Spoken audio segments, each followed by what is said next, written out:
काँग्रेस पक्षाची धुरा सोडल्यानंतर सुधाकर पाटील भारसाकडे यांनी काल दर्यापूरच्या माहेश्वरी भवन या ठिकाणी निष्ठावंतांच्या मेळाव्याचं आयोजन केलं होतं। या मेळाव्यात सुधाकर पाटील भारसाकडे यांच्या पाठीशी हजारो निष्ठावंत कार्यकर्त्यांची गर्दी पाहायला मिळाली।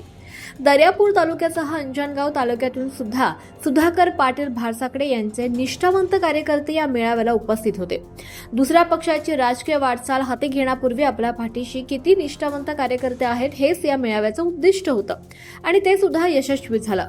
या दरम्यान दर्यापूर शहरात गेल्या काही दिवसांपासून चर्चा सुरू होती की सुधाकर पाटील भारसाकडे यांच्या पाठीशी खरेदी विक्री बाजार समिती आणि नगरपालिकेचे किती सदस्य अध्यक्ष आहेत आणि या संदर्भात सुद्धा आता सुधाकर भारसाकडे यांनी स्पष्ट सांगितलंय की माझ्या पाठीशी जास्तीत जास्त खरेदी विक्री बाजार समिती आणि नगरपालिकेचे सदस्य व अध्यक्ष खंबीरपणे उभे आहेत।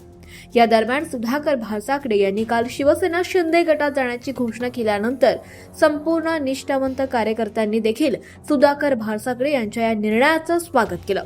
आता शिवसेना शिंदे गटामध्ये सुधाकर पाटील भारसाकडे यांना नेमकं कोणतं पद मिळणार हे सुद्धा पाहणं महत्त्वाचं आहे। बाजार समिती, खरेदी विक्री आणि नगरपालिकेचे किती संचालक अध्यक्ष तुमच्या सोबत आहेत?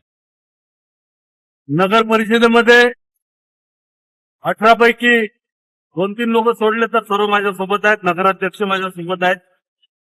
कॉटन मार्केटमध्ये अर्धे लोक माझ्या सोबत आहेत। खरेदी विक्रीमध्ये जवळपास 2 लोक सोडले तर सर्व माझ्या सोबत आहेत।